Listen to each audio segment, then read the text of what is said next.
Alors, bon matin, bonjour à tous, ceux que je n'ai pas eu l'occasion de saluer. Il y en a peut-être, j'espère aussi, qui sont peut-être qui vont l'écouter là, sur le site de l'Église. Alors, bon matin à ces personnes-là. Et mon épouse aussi vous salue ce matin. Ça devient plus difficile un peu pour elle, le voyage, et ça fait une longue avant-midi dans son état de santé. Là. Ça s'en va quand même en baissant, tranquillement, pas vite. Et puis, mais en tout cas, son moral est bien malgré tout, là. Mais c'est sûr que pour sa santé, bien, ça ne s'en va pas vraiment s'améliorant. Alors, je ne peux pas trop en parler là, pour ne pas trop être émotif. Je veux me concentrer quand même sur le message que le Seigneur me donne. Mais c'est ça. Mais quand même, elle est un témoignage au milieu de cette période-là, hein, c'est un petit peu quand je traverse la vallée de l'ombre de la mort. Mais tu es avec moi, et là, c'est ce qu'elle peut dire aussi, puis elle le partage aussi à sa famille, à nos familles, dans ceux qui n'ont pas la foi en Jésus. C'est un témoignage quand même pour ces personnes là, d'entendre, de voir son attitude à travers cette période-là. Alors oui, que votre cœur ne se trouble point, dans Jean 14, 1. Y a-t-il des choses qui vous troublent? Y a-t-il des choses qui vous troublent? Ici, dans le thème original, là, c'est le sens d'être agité, d'être comme alarmé, là.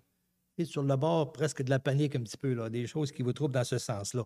Pas dans le sens de ne pas être touché par ce qui arrive, là, mais c'est dans le sens d'être comme proche d'une panique, de désespoir, d'être désemparé complètement devant la situation. Et souvent, il nous arrive des fois des situations, là. Ce qui fait qu'il nous trouble souvent, c'est de ne pas savoir qu'est-ce qui va arriver. Hein, quand il arrive des choses, là, des problèmes, on ne voit pas la solution, on ne voit pas la lumière au bout du tunnel, là. Ça, c'est troublant et ça peut nous troubler, ça peut nous faire peur. Des épreuves, ne pas comprendre aussi ce qui nous arrive, là, d'avoir comme de l'inconnu. Alors, et ça, vous savez, un cœur qui est troublé, ça, c'est le terrain de jeu favori du diable. Hein? Quand on est agité, puis là, qu'on commence à... Tu sais, c'est pour ça que le Seigneur dit, croyez en Dieu, puis croyez en moi. Le Seigneur, là, tu sais, il veut vraiment, là, ici, nous rassurer, puis nous amener à voir le regard et les pensées à la bonne place, là. Parce que sinon, si notre cœur est troublé, qu'on n'a pas les yeux sur le Seigneur, là, qu'on ne se fonde pas sur sa parole, qu'on ne s'approche pas de lui, eh bien là, on est en danger. Là. On est en danger de prendre des mauvaises décisions, d'avoir des mauvais comportements, de faire des mauvais choix et de tomber dans un désespoir aussi. Surtout dans les époques qu'on vit actuellement. Hein. Il y a tellement de bouleversements à l'échelle humanitaire. Avant ça, on voyait des choses ici et là, mais je prenais cette semaine même les scientifiques là, qui disaient c'est la première fois qu'on voit ça autant comme ça partout en même temps, là, des événements dans la nature particulièrement.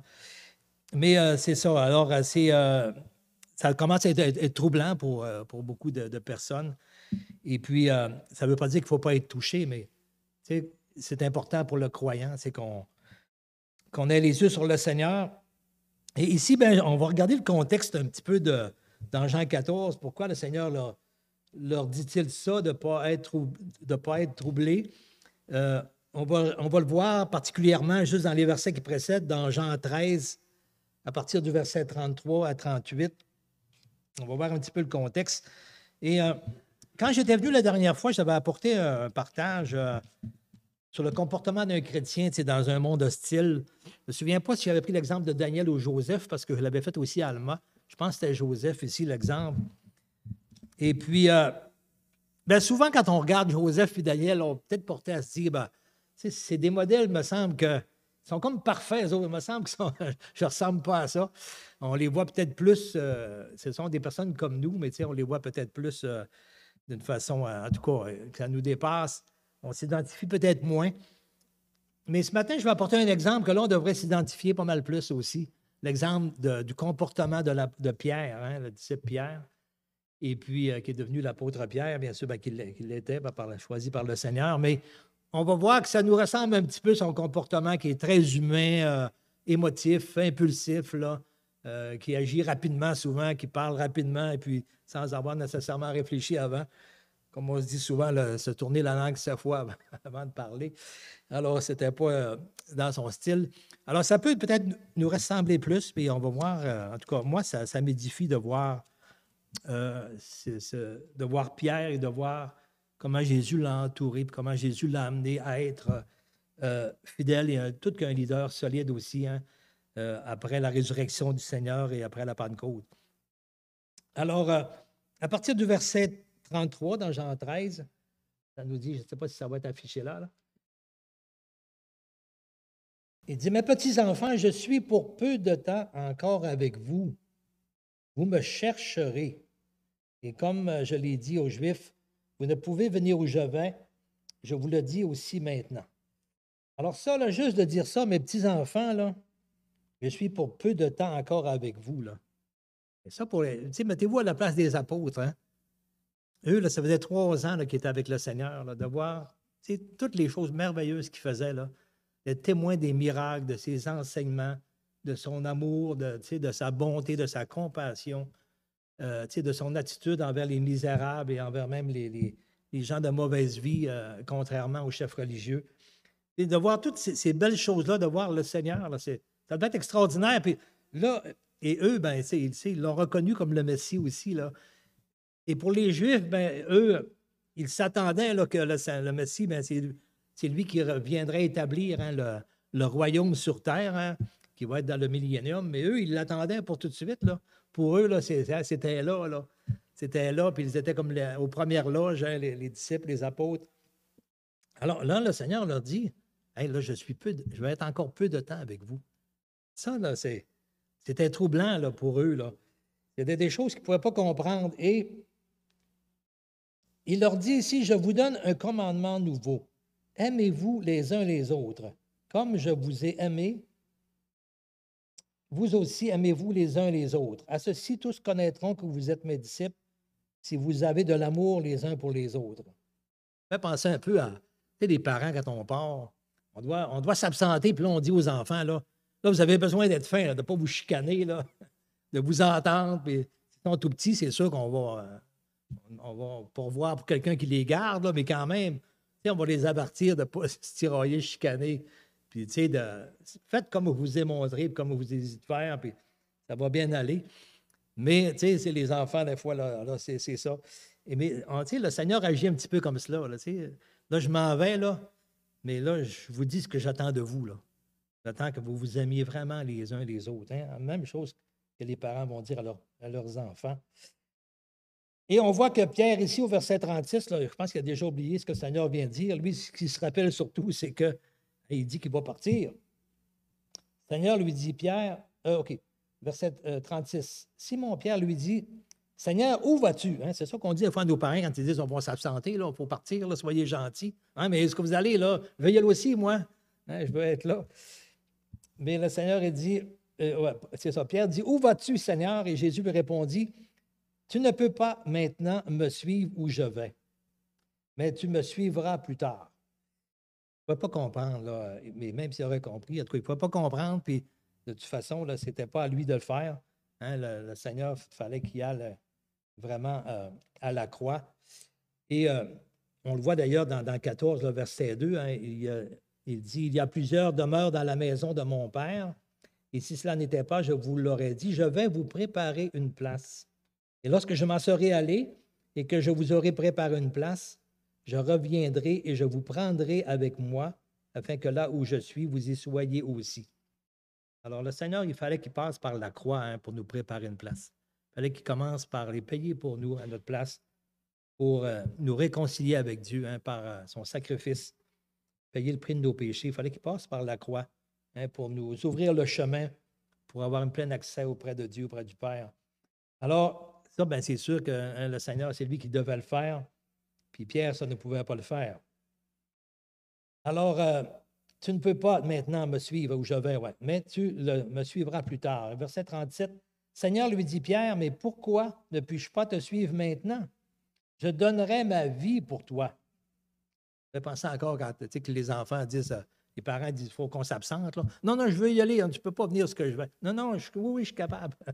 Mais c'est ça. Et Pierre, c'est une attitude comme ça, à penser, se penser quand même correct, puis capable de faire plein de choses, là, puis qu'il n'y a rien à son épreuve un petit peu. Mais le Seigneur, il dit, je donnerai ma vie pour toi. Et Jésus lui répondit, tu donneras ta vie pour moi. en vérité, je te le dis, le coq ne chantera pas que tu ne m'aies renié 3 fois. On voit dans d'autres évangiles, hein, il dit cette nuit même, là, avant que le coq chante 2 fois, tu vas me renier 3 fois, avant le matin, avant le petit matin. Alors, on voit cette attitude de Pierre, et ces recommandations aussi que le Seigneur donne, mais ça, je pense que ça a passé un petit peu vite, là. Mais aimez-vous les uns les autres. Mais là, le Seigneur savait que ça pourrait, bien sûr, les troubler, mais il voulait quand même les rassurer aussi et les préparer à cela. Il a commencé d'ailleurs avant aussi. On va voir d'autres passages qui sont un petit peu en parallèle avec ce passage-là. On va regarder dans Matthieu 16, les versets 21 à 24. Matthieu 16, versets 21 à 24. Et c'est encore dans le même contexte, là. Dès lors, Jésus commença à faire connaître à ses disciples qu'il fallait qu'il allât à Jérusalem, qu'il souffrit beaucoup de la part des anciens, des principaux sacrificateurs et des scribes, et qu'il fut mis à mort, et qu'il ressuscita le 3e jour. Alors, ça, pour eux, Jésus avait commencé à les préparer à ça depuis un bon bout de temps, et qu'il allait être rejeté, qu'il fut mis à mort. Ça, pour eux, le sens de ressusciter, ça ne pouvait pas être compris pour eux à ce moment-là, là. Mais eux, qu'est-ce qu'ils pouvaient voir? C'est qu'il va souffrir et qu'il va être mis à mort. Eh bien, ça pour eux, là, c'est pour Pierre, en tout cas, on voit le verset 22, Pierre, l'ayant pris à part, se mit à le reprendre et dit, à Dieu ne plaise, Seigneur, cela ne t'arrivera pas. Alors, on voit Pierre, là, c'est là, qui dit, oh, oh. Tu sais, il faut comprendre, Pierre, ses intentions étaient bonnes à Pierre quand même, parce que là, tu sais, c'est son maître, là, tu sais, qui annonce qu'il va souffrir et qu'ils vont l'amener à la mort. C'est son ami, son maître, son Seigneur. Puis, il y a eu un attachement extrêmement profond que Pierre l'aimait, le Seigneur aussi. Là, et puis là, le Seigneur dit que là, il va être arrêté, il va être mis à mort. Pour Pierre, ça n'avait aucun sens. Pour lui, je ne peux pas permettre ça. Et puis là, il ne savait plus ce qu'il disait dans le sens, là. Et dans le moment, là, il était troublé, là, vraiment, là. Et dans un moment de trouble, de panique, là, c'est ça, c'est les réactions, souvent, ne sont pas réfléchies. Et là, il lui dit, bien, même si Dieu n'est pas d'accord, là, moi, là, je vais empêcher ça. Ça n'arrivera pas, ça. Non, non. Je ne permettrai jamais qu'une chose-là arrive. Probablement qu'il se joignait aussi avec tous ses disciples, là. On ne permettra pas ça que ça arrive. Et verset 23, mais Jésus se retournait et dit à Pierre, arrière de moi, Satan, tu mets en scandale, car tes pensées ne sont pas les pensées de Dieu, mais celles des hommes. Oh, je ne sais pas quand je me tourne demain, là, si le son est encore bon. Là, pour ceux qui sont sur. Tu es habitué à le monde, on a le petit micro-cravate. Alors, ici, on voit que on peut être surpris de la manière dont Jésus lui parle. Il s'adresse à Satan. Regarde de moi, Satan, car tes pensées me sont en scandale. On voit que le diable, lui, essaie de détourner Jésus, hein, de la mission qui lui est confiée par le Père. Hein. Il essaie de mettre en scandale, c'est ça, c'est comme détourner la voix de Dieu. Alors, il se sert de la faiblesse de Pierre, hein, de son état de troublé, de panique, puis de non, ça n'arrivera pas, puis on voit que c'est le raisonnement humain, la sagesse humaine qui rentre là. Alors, et ça, là, le diable va utiliser cela souvent. Si on manque de discernement, là, puis qu'on agit selon nos impulsions, selon notre sagesse, eh bien, on peut être un outil entre les mains du mal, même si on est chrétien. Et on peut faire tort à l'Assemblée, à des frères, à soi-même, à sa famille.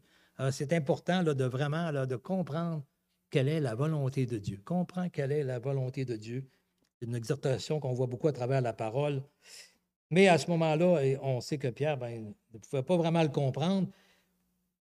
Et le Seigneur le met en garde. Et verset 24, il dit, alors Jésus dit à ses disciples, si quelqu'un veut venir après moi, qu'il renonce à lui-même, à sa sagesse, là, parce qu'il faut qu'il comprenne que maintenant, là, c'est plus toi qui vas diriger les choses. Et tu viens après moi, c'est moi qui dirige. Hein? Et moi, je suis là pour faire l'œuvre de Dieu. Alors, c'est ça qu'il faut comprendre. Il faut que tu renonces à toi-même, tu te charges de ta croix et que tu me suives. C'est moi le maître, c'est pas toi le maître. Tu ne deviens pas le maître. Alors, si la situation se corse, devient difficile, là, le Seigneur est encore le maître. Là. Le Seigneur c'est pas parce qu'il annonce des choses comme ça que, bon, ben là, la balle est dans votre camp maintenant, là. Non, non, non. Le Seigneur, il n'a pas perdu de vue du tout, là.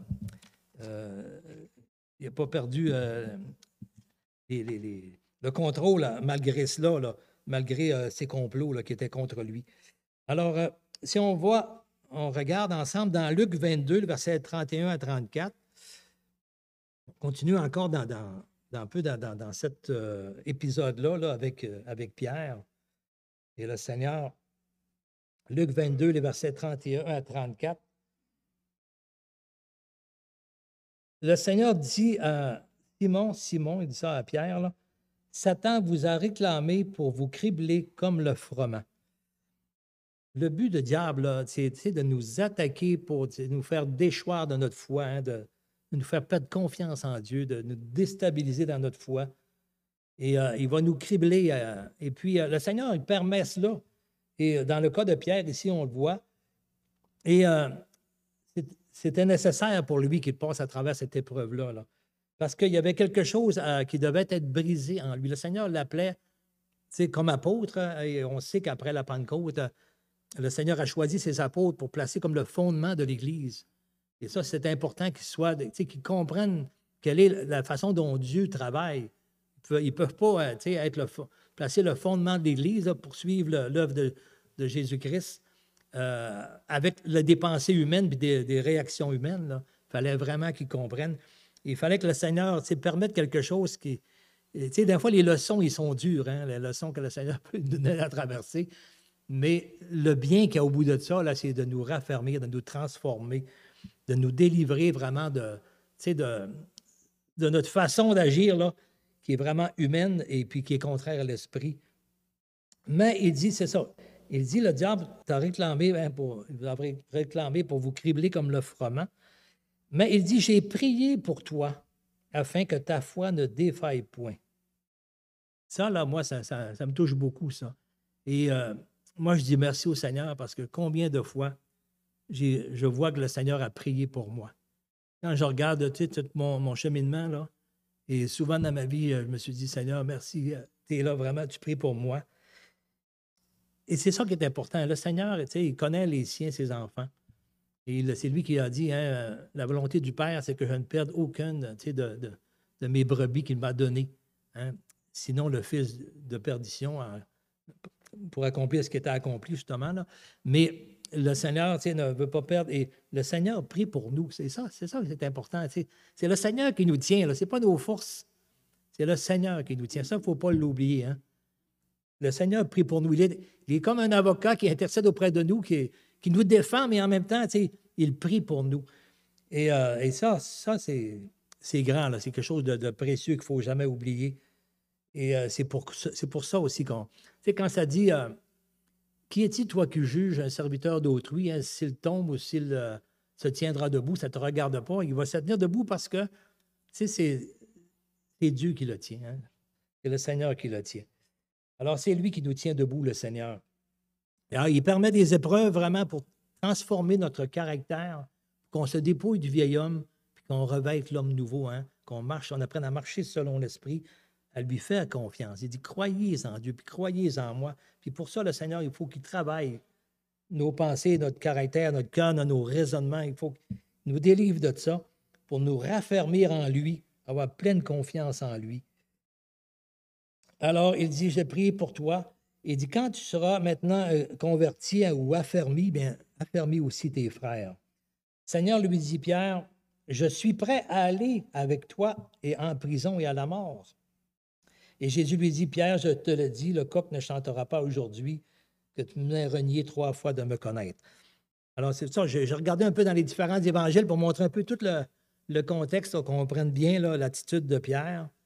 Et puis, le Seigneur hein, qui vraiment contrôle tout ça, puis prie pour nous quand on a à traverser des leçons. Il fallait que Pierre apprenne cette leçon-là pour être vraiment prêt.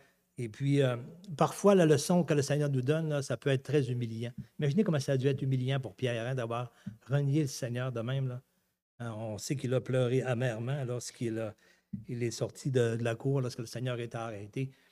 Et il a vu vraiment son état, et je ne sais pas si ça vous est peut-être de sûrement arrivé hein, d'avoir été humilié vraiment de voir à quel point peut-être tu as manqué envers le Seigneur. Et alors ça, c'est quelque chose que j'ai vécu souvent aussi. Et le Seigneur, des fois, il n'empêche pas, le Seigneur contrôle tout, mais il permet des choses vraiment pour qu'on apprenne aussi. Et c'est un peu comme les frères de Joseph. Les frères, Dieu connaissait leur cœur, ils ont vendu leur frère Joseph. Mais Dieu l'a permis, ça, et c'était tout dans le contrôle de Dieu, parce qu'eux, il fallait aussi qu'ils découvrent plus tard à quel point leur cœur était mauvais. Et sur le coup, ils ne s'en rendaient pas compte à quel point leur cœur était mauvais. Mais plus tard, hein, quand Joseph est devenu le prince d'Égypte, tout cela, puis qu'il a pu tout sauver sa famille, eh bien là, ils ont vu à quel point ils ont eu tort. Et puis, mais Joseph leur a dit, mais ça, Dieu a permis ça, vraiment, c'est pour sauver notre peuple aussi, sauver notre vie, et pour vous faire du bien malgré tout. Alors, soyez en paix, là, tout est pardonné. Lui, Joseph, savait voir le plan de Dieu dans tout cela. Et ici, dans ce que Pierre a passé là, ça faisait partie aussi du plan de Dieu qui était salutaire pour lui et pour former ses disciples pour l'Église et pour nous aussi. Hein, le Seigneur peut nous faire traverser des choses. Là. Tout ce qu'il nous fait traverser, c'est pour nous former aussi. Alors, il faut discerner ce que le Seigneur veut faire à travers tout cela. Alors, c'est ça. Et puis, continuer.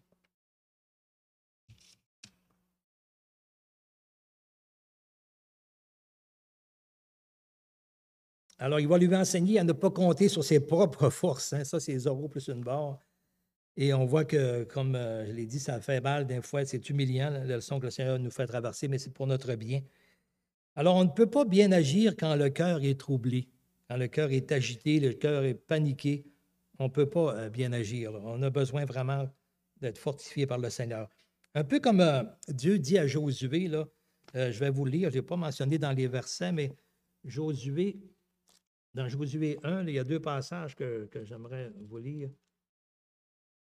Qu'est-ce que Dieu dit à Josué quand il lui donne de prendre la relève un peu après la mort de Moïse?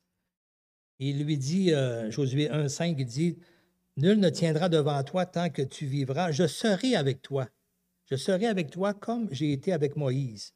Je ne te délaisserai pas, puis je ne t'abandonnerai pas. » Il ne faut pas oublier ça. Puis là, il va dire, « Fortifie-toi, prends courage. » Et au verset 9, ce que j'aime bien, il dit ici, « Ne t'ai-je pas donné cet ordre, fortifie-toi et prends courage. Ne t'effraie point et ne t'épouvante point, car l'Éternel, ton Dieu, est avec toi dans tout ce que tu entreprendras. » Alors, c'est ça, on ne doit pas s'épouvanter, s'effrayer.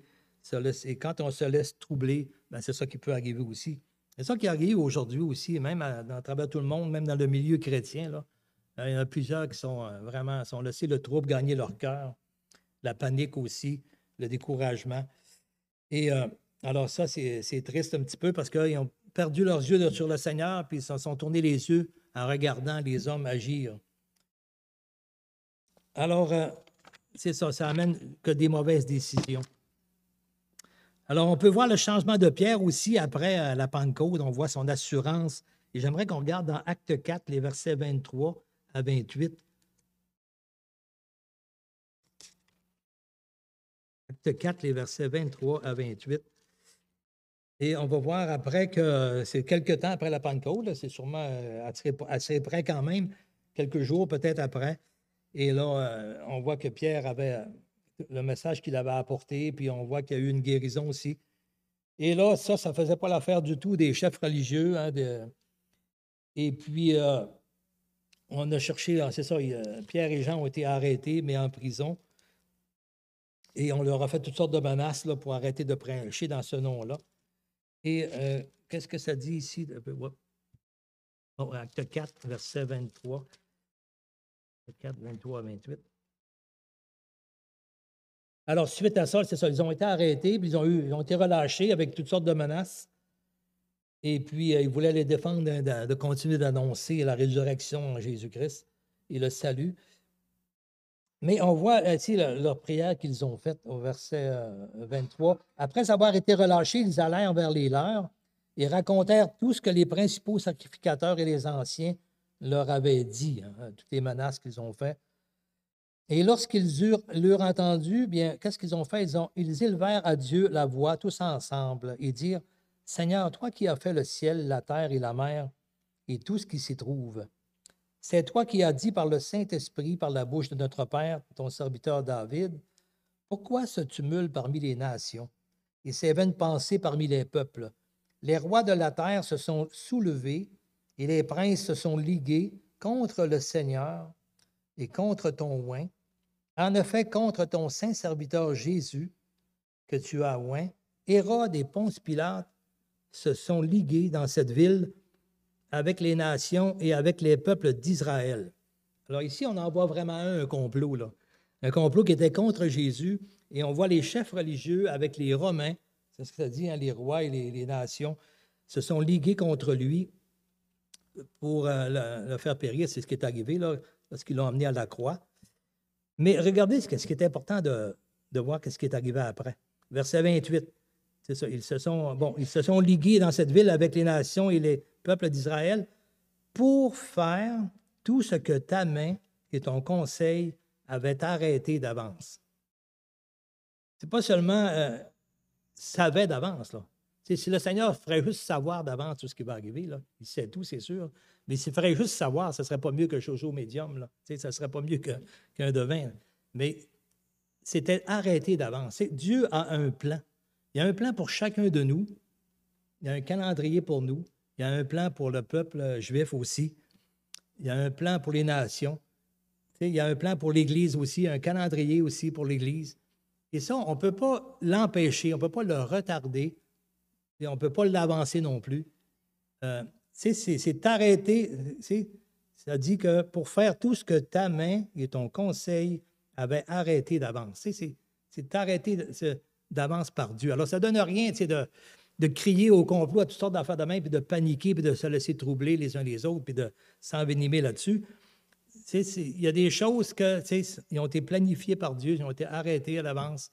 Et Dieu utilise même le cœur de l'homme, sa méchanceté, dans le but qu'il y en ait qui se repentent, qui voient la mauvaise œuvre, qui viennent au salut, à la grâce de Dieu. Ou sinon, c'est le jugement qui va les atteindre. Mais ce sont des événements que le Seigneur sont sous la main de Dieu. Peu importe les intentions des hommes, leurs mauvaises intentions, il faut voir, si on ne voit qu'en regardant tout ce qui se passe, là, si on ne voit pas plus loin qu'un complot humain, là, bien, on est misérable, on est malheureux, c'est le désespoir. Là, on a raison d'être troublé. Mais il faut voir plus loin que ça. Hein, c'est ça. Dieu, dans son conseil et dans tout ce qu'il a planifié, tout est arrêté d'avance quand même. Il n'y a rien, il n'y a pas une heure dans l'humanité là, qui a échappé au contrôle de Dieu à travers tout ça, malgré toute la méchanceté du cœur humain. Alors Dieu contrôle tout ça aussi. Et il dit,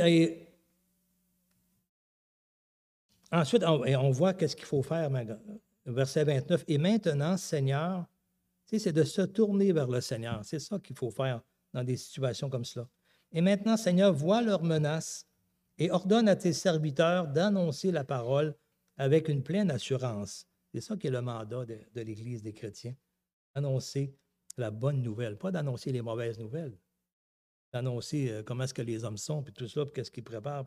D'annoncer qu'est-ce que le Seigneur, lui, prépare pour ceux qui vont croire en lui et pour ceux qui vont le rejeter aussi. Alors, donne-nous d'annoncer la parole avec une pleine assurance, en étendant ta main pour qu'il se fasse des guérisons, des miracles, des prodiges, par le nom de ton saint serviteur Jésus. Et quand ils eurent prié, le lieu où ils étaient assemblés trembla, ils furent tous remplis du Saint-Esprit et annoncèrent la parole de Dieu avec assurance. C'est ça qu'on a besoin, que le Seigneur nous donne de l'assurance pour annoncer sa parole.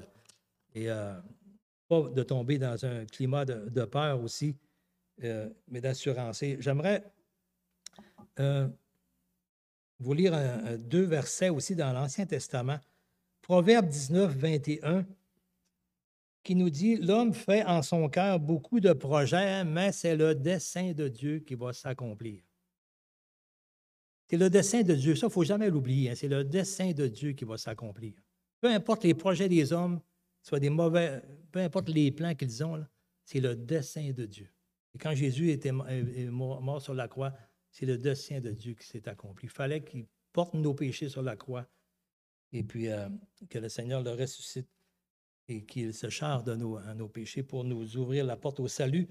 Alors, c'est le dessein de Dieu qui s'accomplit, même à travers la méchanceté du cœur humain. C'est incroyable. Et Lamentation de Jérémie 3,37 nous dit aussi qui peut dire qu'une chose, qui pourra dire qu'une chose, hein? Je vais le lire parce que c'est qui m'échappe un petit peu. Un peu de Lamentation de Jérémie.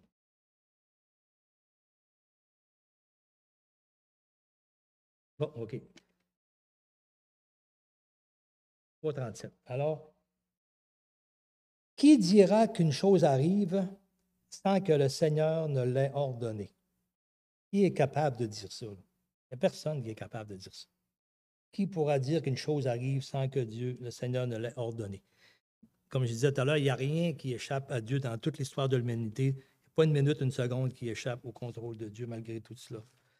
Alors, on n'a pas à avoir peur. Et ça, il ne faut pas l'oublier. Puis je pense que dans ces temps-ci, plusieurs l'oublient de ça. Puis ça laisse emporter dans un climat de panique, là. Et finalement, on ne reconnaît plus des chrétiens qui annoncent la bonne nouvelle, mais des chrétiens, même dans le milieu chrétien, là, beaucoup embarquent. Je prenais cette semaine à la radio en conduisant, et puis l'intervieweur, en tout cas, il avait interviewé un psychiatre ou un psychologue là, qui disait qu'on assiste présentement sur les réseaux sociaux là, à un mouvement de dépression collective. Il y a tellement une puissance là, dans ce réseau social-là, là, que ça s'en va vraiment comme une dépression majeure, un découragement, un désespoir collectif qui s'installe là. C'est très, très fort. Alors, il faut faire attention vraiment là, à ces réseaux sociaux-là. Et j'aimerais qu'on aille aussi... alors, juste avant d'aller là, c'est un passage que je n'ai pas mentionné, mais je vais le faire comme ça ici. J'aimerais vous citer Romains 8, parce que je ne veux quand même pas négliger de mentionner ce qu'on vit à l'heure actuelle dans le monde quand même. Et on voit, c'est ça, cette semaine, la semaine passée, en tout cas, on voyait des témoignages de scientifiques, là, puis qui s'accordent vraiment pour dire que ce qu'on vit là, c'est au niveau des phénomènes dans la nature. On sait qu'il y en a toujours eu, c'est ce qu'on disait avant, mais c'était éparpillé ici et là. Mais maintenant, c'est comme tout en même temps comme ça, là. Ils disent eux-mêmes que ça n'est jamais arrivé dans l'histoire de l'humanité. Et ici, voici qu'est-ce qu'il dit dans Romains 8, à partir du verset 19. « Aussi la création attend-elle avec un ardent désir la révélation des fils de Dieu, hein, lorsque le Seigneur va revenir aussi. Car la création a été soumise à la vanité, non de son gré, mais à cause de celui qui y a soumise. » Alors, Dieu l'a voulu ainsi à cause du péché aussi. « Avec l'espérance qu'elle aussi sera affranchie, hein, libérée de la servitude de la corruption. » La nature, elle souffre cette corruption-là dans le monde aussi. Et qu'elle soit affranchie de la servitude de la corruption pour avoir part à la liberté de la gloire des enfants de Dieu. C'est ce que le Seigneur va instaurer dans le millénium aussi. Les hommes cherchent toutes sortes de solutions, là. Ils sont en panique devant tous les changements climatiques et tout cela, là. Mais c'est seulement le Seigneur qui va être capable de rétablir tout ça, là. Tous les efforts des hommes vont être en vain.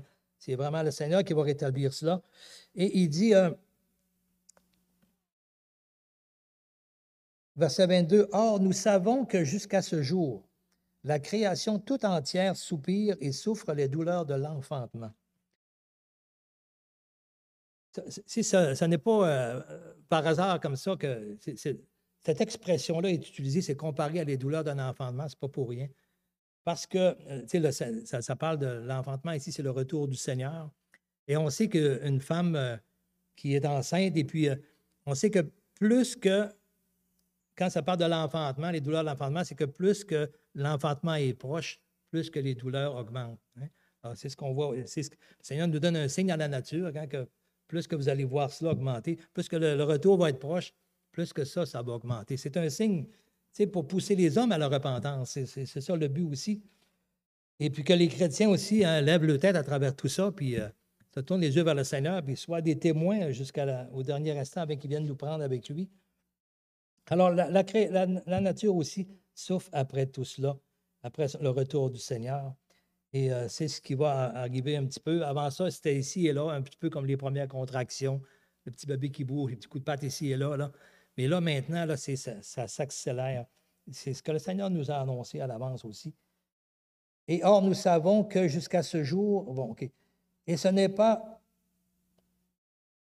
elle seulement, mais nous aussi qui avons les prémices de l'Esprit, nous aussi, nous soupirons en nous-mêmes en attendant l'adoption, la rédemption de notre corps. Alors, c'est ça. Je voulais quand même mentionner ce petit passage-là. Il ne faut pas être surpris de tout ce qui nous arrive aujourd'hui, mais on ne peut pas douter qu'on est près du retour du Seigneur par ces choses qui arrivent aussi. Je termine avec un dernier passage. C'est dans Apocalypse chapitre 2, les versets 1 à 7 ou 1 à 5. Ça, c'est vraiment une exhortation finale que le Seigneur a mis sur mon cœur d'apporter, qui est vraiment importante. Apocalypse 2, le verset 1, à partir de... donc c'est Apocalypse, c'est-à-dire... Oh. OK, Apocalypse 2, à partir du verset 1. Écrit à l'ange de l'église d'Éphèse. Voici ce que dit celui qui tient les 7 étoiles dans sa main droite et celui qui marche au milieu des 7 chandeliers d'or. Je connais tes œuvres, ton travail, ta persévérance. Je sais que tu ne peux supporter les méchants, que tu as éprouvé ceux qui se disent apôtres et qui ne le sont pas, et que tu les as trouvés menteurs, et que tu as de la persévérance, et que tu as souffert à cause de mon nom, et que tu ne t'es point lassé. Allez, jusqu'ici, là, moi, c'est une église extraordinaire, ça, hein? Qui persévère, qui est à l'œuvre, qui travaille, qui a du discernement, qui connaît la parole, qui est capable qui n'est pas emporté à tout vent de doctrine, qui est capable de voir les faux apôtres aussi. Alors, et qui a persévéré, qui a même souffert à cause du nom du Seigneur. Alors, ça, et on se dit, ça, c'est extraordinaire. Et au verset 4, mais le Seigneur fait quand même un reproche et qui nous étonne un peu peut-être. Mais il dit, ce que j'ai contre toi, c'est que tu as abandonné ton premier amour. Et ça, là, on peut peut-être se dire, mais Seigneur, je ne comprends pas, là. Je pensais que c'était ça, moi, t'aimer, là, te servir, souffrir à cause de ton nom, être dans l'œuvre, étudier, puis connaître la parole, puis discerner les mauvais esprits, puis tout cela. Là, tu dis, tu as abandonné ton premier amour, je ne comprends pas. Et verset 5, il dit, souviens-toi donc d'où tu es tombé, repens-toi et pratique tes premières œuvres. Sinon, je viendrai à toi et j'ôterai ton chandelier de sa place, à moins que tu ne te repentes. Alors, c'est quoi ici, ce premier amour? Parce qu'il dit, là, souviens-toi d'où tu es tombé, qu'est-ce qui s'est passé, là, et pratique tes premières œuvres. C'était quoi ça? Qu'est-ce qui caractérise un premier amour? Vous savez, moi mon premier amour, je l'ai connu, on avait 17 ans, moi et mon épouse. Et puis, ce qui est merveilleux, ce qui caractérise un peu ce premier amour-là, c'est la joie d'être ensemble, hein? Le plaisir d'être ensemble seulement, parce qu'à cet âge-là, il y en a pour qui c'est arrivé plus tard, là, mais peu importe à l'âge que ça nous arrive, c'est comme tout ce qui est venu avant, le passé, c'est pas important. Le passé de l'autre n'est même pas important. On dirait que, tu sais, c'est la joie d'être ensemble, là, ça surpasse tout, ça. Puis, moi, ce qui m'a beaucoup apporté, je pense que c'est la même chose pour chacune, c'est le fait d'être aimé par quelqu'un, une autre personne, tu sais, d'être vraiment aimé tel qu'on est. Et on n'a rien apporté, surtout quand on est plus jeune. C'est notre passé, mais même plus vieux, là, c'est souvent, quand l'amour est vraiment là, ce qui est arrivé avant, c'est comme, c'est comme oublié. Et quand on vient au Seigneur, comme ça, au début, là, on n'a rien apporté au Seigneur avec notre passé, là, c'est bien le contraire. Hein, c'est tout boiteux, c'est tout, c'est honteux. Et on n'a rien apporté au Seigneur, mais il nous aime quand même. Il nous aime, le Seigneur, puis il a donné sa vie pour nous. Et là, on a cette joie d'être ensemble avec le Seigneur, d'être près de lui, là. Cette joie-là, là, ça, c'est ce qui compte le plus. Et puis, alors, il faut faire attention parce qu'avec le temps, peut-être, hein, avec les années, on a servi le Seigneur, puis on peut oublier, là, on peut oublier cette joie d'être près du Seigneur, d'être dans sa présence. On se satisfait d'être occupé, d'être à l'œuvre, d'avoir de la connaissance. C'est tout bien, cela, là, de servir, puis de s'impliquer dans toutes sortes de choses.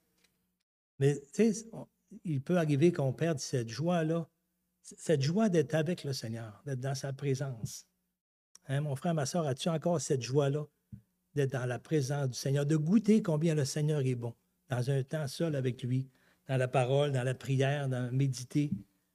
Puis tu sais, te laisser parler dans ton cœur, te laisser sonder, te laisser te toucher et te laisser édifier par sa présence, par sa parole, tu sais, par cette communion-là ensemble. C'est ça, là, hein, le premier amour, là, c'est tellement précieux. Ça, on voudrait toujours être ensemble. On voudrait toujours être ensemble. Je me souviens, mon épouse, on était jeunes, puis tous les soirs, on se téléphonait. Puis elle dit, j'ai hâte qu'on se voit, qu'on se voit, qu'on se voit. Elle ne voulait pas que je raccroche. Parle-moi encore, parle-moi encore. Je ne savais plus quoi dire à ce temps-là. On n'a pas beaucoup de vocabulaire, surtout les hommes. mais tu sais, il y a une soif, là, et c'est tellement bon, tu sais, d'être aimé, que quelqu'un s'intéresse à nous, d'autant plus que mon épouse vivait quelque chose de très, très, très dur à la maison. Alors, ça c'est tellement un bon temps. Mais tu sais, il ne faut pas l'oublier, ce temps-là, avec le Seigneur. Avec le Seigneur. Et plusieurs, je pense, qui ont perdu cette joie-là.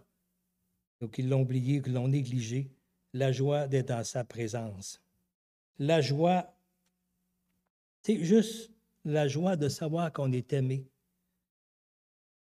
Ce qui est le dangereux, ce qui est dangereux, des fois, c'est que on peut être bien impliqué. Là, comme dans cette église-là, on voit c'est le modèle, le top là, de modèle là, d'une église là, qui sont raffermis, là, qui ont de la maturité, qui ont de l'expérience, puis qui ne se font pas avoir, qui ont du discernement, qui ont de la connaissance. Et le Seigneur leur reproche d'avoir abandonné leur premier amour. Alors, on voit qu'on peut tomber dans un temps où, dans le fond, on aime ce qu'on fait. On se trouve bien occupé, puis on se trouve qu'on sert bien le Seigneur, puis on est fiers de nous, tu sais. Plutôt que, tu sais, c'est plus la joie de la présence du Seigneur, là, c'est presque la joie des œuvres que je fais, du bon travail que je fais, que je sers le Seigneur dans l'Église peut-être, plein de choses. Mais c'est plus nécessairement la joie de la présence de Dieu. Ça, là, le Seigneur ne veut pas qu'on perde ça. Surtout dans un temps de trouble comme on est aujourd'hui, là, la joie de la présence du Seigneur, là, c'est absolument essentiel. Sinon, on risque d'être bien troublé par les choses qui vont s'en venir. Le Seigneur, on sait qu'il va venir nous prendre avec lui, mais avant que ça arrive, il peut arriver, et les choses peuvent se détériorer encore beaucoup, devenir très difficiles. Alors, c'est important d'avoir les yeux sur le Seigneur, d'être près de lui, d'être rassuré par lui, d'être fortifié par lui. Alors, j'entends des personnes, des fois, dire, j'ai vu ça sur les réseaux sociaux aussi, ben, pas nécessairement que je ne vois pas sur les réseaux sociaux, mais mon épouse, sur Facebook, bon, elle reçoit beaucoup de courriels de différentes personnes chrétiens là, qui se disent chrétiens aussi. On ne sait pas toujours s'ils sont vraiment. On sait dans l'Amérique du Nord, il y a à peu près 80 des gens qui se disent chrétiens, mais il n'y en a pas tant que ça qui sont vraiment là, dans la communion avec le Seigneur. Mais il y a des gens qui disent une chance qu'il y en a qui sont éclairés. Hein. Là, ça parle de parce qu'ils savent ce qui se passe dans le monde des choses. Et mais être éclairé, là, ce n'est pas de savoir ce que le monde complote, là, ou le gouvernement, ou peu importe. Là. Être éclairé, là, c'est de savoir ce que Dieu a préparé pour moi. Ce que Dieu aussi a payé pour moi. Il y a des gens qui ne savent plus vraiment ce que le Seigneur a payé pour eux. Ils voient le Seigneur qui les aime parce qu'ils sont bons, parce qu'ils font des bonnes choses, parce qu'ils agissent bien. Mais ils ont oublié. Hein, comme quand on prend la Sainte Seine, ce n'est pas pour rien. Hein. Le but de la Seine, c'est de se rappeler que le Seigneur a payé pour nous.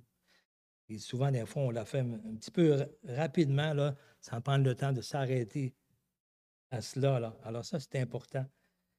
Et ça, c'est être éclairé, là, parce que sinon, on tombe dans l'aveuglement.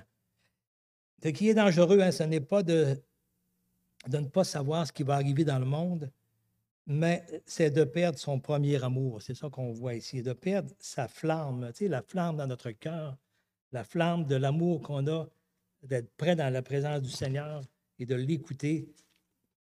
Et plusieurs ont perdu cette joie-là d'être dans la présence du Seigneur, ça je l'ai mentionné tantôt, la joie de passer du temps avec le Seigneur. Et souvent, il y en a qui ont perdu la joie d'écouter les paroles du Seigneur au profit d'écouter tout ce qui se dit sur les réseaux sociaux. Et ça, c'est vrai aujourd'hui, là. Il faut faire attention à ça, là. Il y a des personnes qui ne se nourrissent plus dans la présence du Seigneur et que leur nourriture, c'est sur les réseaux sociaux. Et vous savez, oui, c'est sûr qu'il y en a qui vont dire des bonnes choses quand même. Il y en a qui savent utiliser ça pour semer, mais vous savez, un verre qui est bien sale, mettons un verre d'eau qui est sale, même si on met un petit peu d'eau propre dedans, là, le verre est encore sale quand même. Là. Alors, il faut faire attention. C'est pas là, on ne peut pas se nourrir là. Là. Et ça ne remplacera pas là, d'être près du Seigneur, d'être dans sa présence, d'aller se nourrir auprès du Seigneur. Et beaucoup là, ont délaissé ce temps-là, cette joie-là, parce qu'ils sont tellement occupés à écouter tout ce qui se dit sur les réseaux sociaux, là, ils n'ont plus de temps avec le Seigneur. Et ça, c'est vraiment dangereux parce que là, on tombe dans. On voit actuellement, là, il est en train de grimper comme une hystérie collective, là, et une dépression collective où tout le monde rentre dans la critique, on ne croit plus, on doute de tout et puis on critique tout. Alors, il faut faire attention à ça. Et non seulement aussi, il y en a qui ont perdu leur joie d'écouter les paroles du Seigneur, mais aussi la joie de le partager aussi avec d'autres chrétiens. Et il y en a qui préfèrent plus se joindre à des personnes qui mettent le trop plutôt, qui mettent tout le monde en alarme, là, plutôt que de se rassembler avec des chrétiens qui recherchent la paix du Seigneur. Vous savez, quand on prend la Sainte Seine, ça nous dit de discerner le corps du Seigneur. Et puis, le corps du Seigneur, là, c'est les chrétiens, ce sont ceux pour qui Jésus-Christ a versé son sang aussi. L'Esprit, et chacun de nous, on est important, on est le corps du Seigneur. Et moi, je trouve ça triste de voir beaucoup de frères et de sœurs qui ont abandonné de s'assembler. Parce que quand tu n'es pas là, mon frère ou ma sœur, là, tu ne peux pas m'édifier. Puis tu ne peux pas recevoir l'édification de ton frère ou ta sœur qui va partager ce qu'elle vit, ce qu'elle souffre, ou écouter sa prière, écouter son exhortation, voir son sourire, voir son accueil. J'ai besoin de le voir de toi, puis tu as besoin de le voir aussi. Alors, tu sais, quand on ne discerne plus le corps du Seigneur, puis on n'a plus la joie de s'assembler, nos frères et nos sœurs, là, ça, c'est un gros problème. C'est un signal d'alarme, ça, est vraiment dangereux. Et il y en a plusieurs qui ont pris l'habitude. Il peut y avoir des raisons qu'on n'est pas là ce matin, là, mais quand c'est parce qu'on n'a plus de joie de s'assembler ensemble, là, ça veut dire qu'on ne discerne plus le corps du Seigneur, que nos frères et nos sœurs sont le corps du Seigneur. Et moi, ça me fait du bien de te voir que tu es là. Même si on ne sait pas parler, juste de voir la présence de quelqu'un que je viens ici, puis je vois des personnes, ça fait longtemps que je n'ai pas vu, ça fait longtemps que je connais. Mais, je vois qu'ils sont persévérants, qu'ils sont fidèles. Et puis ça me bénit, juste la présence m'a béni. Excusez. Parce que tu es le corps du Seigneur aussi. Alors, je sais qu'il y a eu des moments que si on ne pouvait pas se rencontrer, mais là, c'est ouvert, on peut se voir. Puis le masque, ça n'enlève pas la présence de discerner le corps du Seigneur. Si je ne discerne plus le corps du Seigneur à cause du masque, j'ai un gros problème, là. J'ai un gros problème. Si je ne suis plus capable de discerner mon frère, ma soeur. Alors, ça, c'est. Alors, il y en a qui ont perdu cette joie-là de se réunir ensemble. Ça, c'est vraiment triste. Et ça, c'est dangereux. C'est vraiment inquiétant, mon frère, ma soeur, peut-être ceux qui m'écoutent, peut-être via Facebook, le site, mais. Alors, on peut avoir des bonnes raisons, mais il faut faire attention. Si c'est parce que j'ai perdu la joie d'être ensemble, là, ça, c'est très inquiétant. Parce que ça fait partie de discerner le corps du Seigneur. Mes frères et mes sœurs, vous êtes le corps du Seigneur. Et ça me fait du bien d'être à votre présence. Puis ça me fait du bien. J'en ai besoin. Et ça m'édifie. Alors, c'est ça, notre présence, c'est important. Même sur Facebook et même sur Zoom, des fois, on peut profiter aussi de cela aussi. Là. Mais autant que c'est possible, hein, le Seigneur nous dit, hein, ne négligez pas de vous assembler. Ne négligez pas ça parce que c'est tellement important. Mais c'est sûr qu'on peut s'assembler aussi sur Zoom. Et puis, mais il y en a c'est sûr qu'il y en a pour qui trouvent ça plus difficile. Des fois, le son, la technique, c'est pas toujours à point, là, mais c'est pas pareil. Mais en tout cas, Il faut saisir qu'est-ce qu'on peut prendre. Alors, puisse le Seigneur nous amener à notre premier amour, hein, notre premier amour avec lui. Goûter combien il est bon d'être dans sa présence et de le partager aussi avec les autres. Si on n'y goûte pas là, ça va être dur de le partager avec les autres. Et le Seigneur dit, bien, faites-moi confiance. Hein, vous savez, ne soyez pas troublés. C'est des périodes, il va s'en venir des choses, ça n'ira pas en s'améliorant. J'aimerais bien ça aussi, là, mais on voit que le Seigneur nous a dit, qu'à un moment donné, le Seigneur, il y a un calendrier aussi, puis il va se faire. Je ne sais pas, je ne peux pas te donner aucun temps, moi, là, mais il reste que il faut quand même garder nos yeux sur le Seigneur. Si on regarde les hommes, là, et puis on va se décourager, puis on regarde tout ce qui se dit sur les réseaux sociaux par rapport à tous les hommes, puis au gouvernement, puis tout cela, là, on va se tomber dans une dépression, dans un découragement. Puis il faut avoir nos yeux sur le Seigneur. C'est comme la dame qui est dans, la petite maman là, qui est prête d'accoucher, là, c'est dur ce qu'elle passe là, le moment de douleur. Mais tu sais, c'est son but, sa joie, là, c'est l'enfant qui va naître, là. Et là, c'est ça qui lui permet de passer à travers ce moment difficile-là. Là. Alors, revenons à notre premier amour. Et c'est cet amour-là qui lui donne de passer ce temps-là aussi, hein, la maman. Alors, ne laissons pas notre cœur se troubler par quoi que ce soit. Attention à ce que la flamme aussi pourrait s'éteindre. Hein. Et ça dit, n'éteignez pas l'esprit. L'esprit est en nous, mais tu sais, l'esprit, lorsque la flamme est là, l'esprit... il nous dirige, il nous utilise, il nous donne de s'édifier les uns les autres. Mais si je perds ma joie du Seigneur, l'esprit fait comme s'éteindre. Et puis, je ne parle pas de la perte du salut, là, mais je suis comme un outil qui ne sert plus à rien. Je ne suis plus utilisable par le Seigneur. Là, je suis devenu charnel. Je ne discerne plus quelle est la volonté de Dieu. Je ne suis plus capable, je n'ai plus de joie. Et combien de personnes sont venues au Seigneur parce qu'ils ont vu... ils disent, hey, moi, là, je ne reviens pas. Tu as quelque chose quelque chose que je n'ai pas, mais je le voudrais, ça, tu sais. La joie du Seigneur, hein, la communion avec le Seigneur, c'est ça qui produit ça. Et cette flamme-là pourrait s'éteindre, tu la laisses s'éteindre. Là. Alors, revenons à notre premier amour, et c'est d'avoir les yeux sur le Seigneur. Se rappelant vraiment combien il nous a aimés, combien il a payé pour nous. Et le Seigneur ne nous aime pas à cause des choses qu'on fait, là. Et même si on est des vieux chrétiens, mais on est super impliqués, là. C'est pas pour ça que le Seigneur nous aime, là. Il est content de cela, là.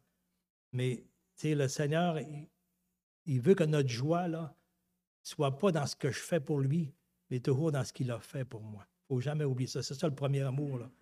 Oublie pas ça, là. Oublie pas ce que le Seigneur a fait pour toi, puis ce qu'il reste encore, hein. Il va rendre ça à la perfection aussi le jour, ce qui va venir aussi. Amen. On termine par la prière. Je te remercie, Seigneur, pour ta parole ce matin. Merci pour cette belle église locale, pour ses frères et ses sœurs, Seigneur, qui sont ton corps, Seigneur. Et merci de beaux miracles que tu as faits dans leur vie à chacun et chacune, Seigneur, et qu'on puisse te glorifier par notre comportement, Seigneur. Qu'on ne soit pas apeuré par toutes les mauvaises nouvelles qu'on peut entendre ici et là, mais qu'on ait les yeux sur toi, Seigneur, et qu'on se réconforte en toi, et qu'on soit un encouragement même pour les plus désespérés, Seigneur, qu'on ne rentre pas avec eux dans leur désespoir, mais qu'on puisse leur présenter cet espoir, ce seul espoir qu'il y a en toi, Seigneur, et qu'ils viennent à cette eau vive, Seigneur, pour s'abreuver en toi. Merci, Seigneur, et garde-nous dans notre premier amour, Seigneur. Au nom de Jésus. Amen. Alors, merci à tous. Bon dimanche et bonne semaine aussi.